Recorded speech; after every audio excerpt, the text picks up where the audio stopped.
You are welcome to this presentation on Defenses to Criminal Liability, Part 4.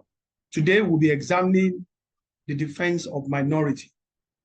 And then we'll look at the situations under the law and the rules governing minority when a child can be held accountable for an offense and when a child cannot be held accountable for any offense. That is what we'll look at today. So just give me 1 minute so I can share my slides so that you'll be able to follow.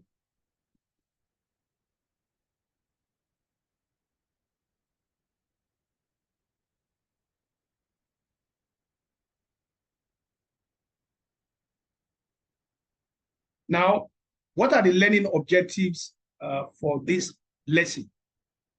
At the end of the presentation, students should understand the statutory provisions and judicial authorities governing the defense of minority. And with that understanding, we expect that students should be able to explain and apply statutory provisions and judicial authorities governing the defense of minority.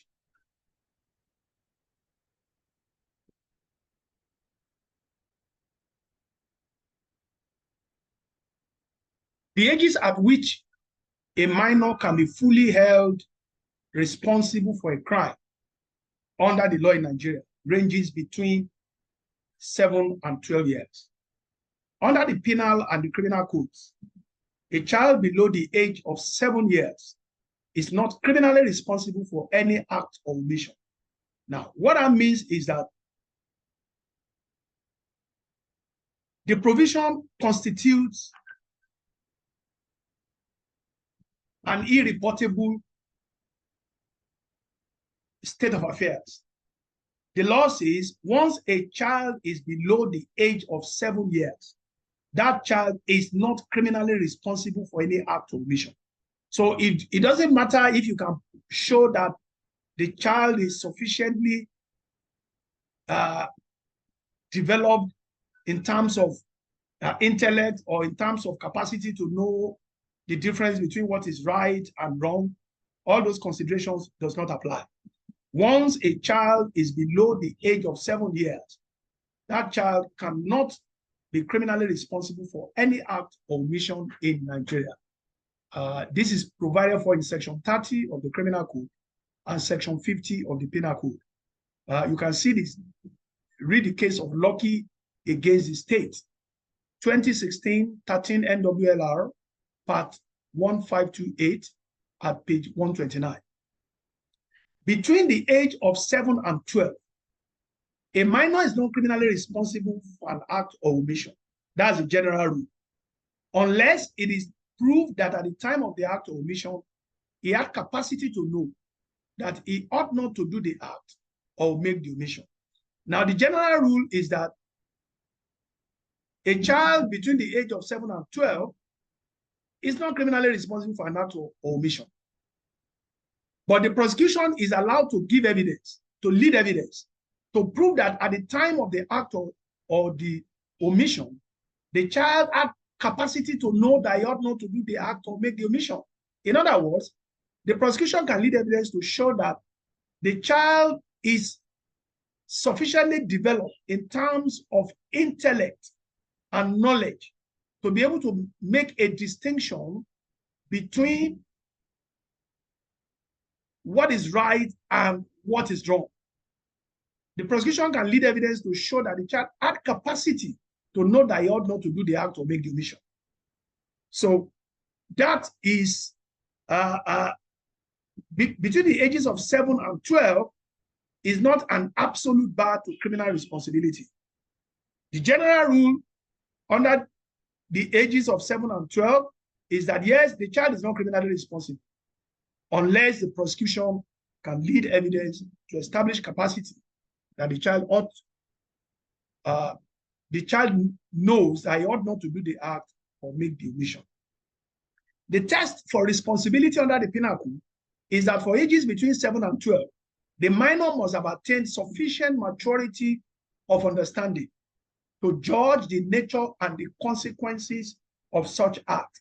Now, the phraseology of the provisions of the law in Section 30 of the Criminal Code and Section 50 of the Penal Code is different.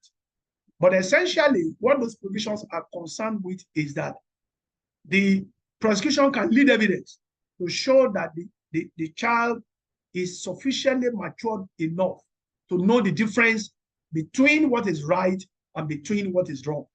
And if they can lead such evidence, then the child can be held responsible for an offense under those two provisions.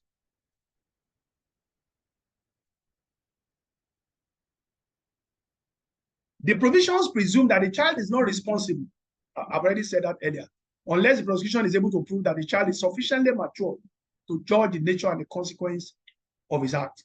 Now, the third paragraph of Section 30 of the Criminal Code provides that a male person under the age of 12 years is presumed to be capable of having carnal knowledge.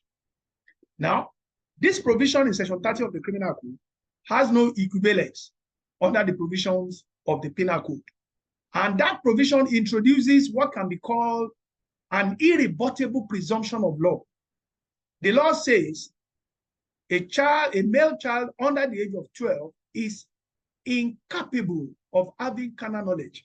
What that means is that that child cannot, for instance, commit the offense of rape, irrespective of any evidence that may show that the child is sufficiently developed intellectually enough to know that it is wrong to have carnal knowledge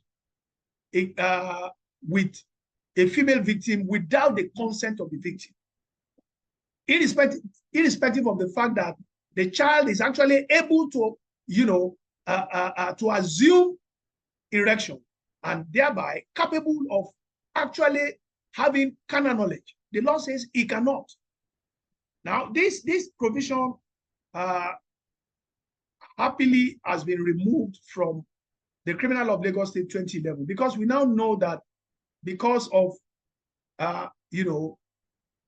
the flow of information in the information age, children in this age and time develop much, much faster than children 50, 60, 70 years ago. One can actually be amazed at what a 12-year-old already knows about so many things. So the provision of Section 30 of the Criminal Code is no longer in tune with reality. And consequently, in the Criminal Law of Lagos State 2011, that provision has removed the provision relating to presumption that a male child under 12 years is incapable of having carnal knowledge. Also, under the Criminal Law of Lagos 2011, the law has abolished the different ages of criminal responsibility. And now, the law now stipulates in Section 30 that a person under the age of 10 years is not criminally responsible for any act. So what the law has now done is to abolish the ages of responsibility between 7 and 12. And there's now a flat rate of 10 years for criminal responsibility. So a person who is now under the age of 10 years is not criminally responsible for any act or omission. So the law has raised the age of criminal responsibility from 7 to 10 years and leaves it at that level for all offenses.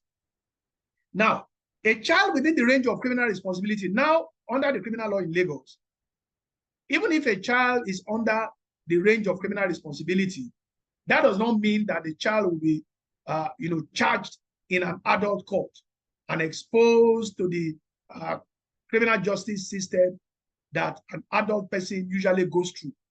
The child will be treated in accordance with the child justice system under the Federal Child's Right Act and the Child's Right Law of the various states. So what that means is that a child who is above the age of 10 years, who has committed an offense, that child will not be charged in an adult court. That child will not be subjected to the proceedings that adults are usually subjected to. I may not necessarily be sentenced to the kind of imprisonment that adults offenders are sentenced to. The child will be treated in accordance with the provisions of the child justice system under the Child's Rights Act and the Child's Right Law of the various states. And the Child Rights Law provides for a system for trial of child offenders. And a child offender is defined under the law as a person under the age of 18 years. So the child will be treated in accordance with the child justice system. And the principal consideration for such trial is to is to do what is in the best interest of the child. And the court will take all that into consideration in finding an appropriate punishment for the child, having regard to the age of the child, offender. So this is a very short presentation, and that takes us to the end of the presentation. Again, take time to listen to this presentation and come prepared with your questions and requests for clarifications. And if there's any aspect of it that you want additional comments, I will be available in the class to do so. Don't forget to press the subscribe button so that when I post subsequent presentations, you can immediately receive the alert. And as you have time, begin to listen to it and prepare for the interactions in the class. Thank you very much. God bless.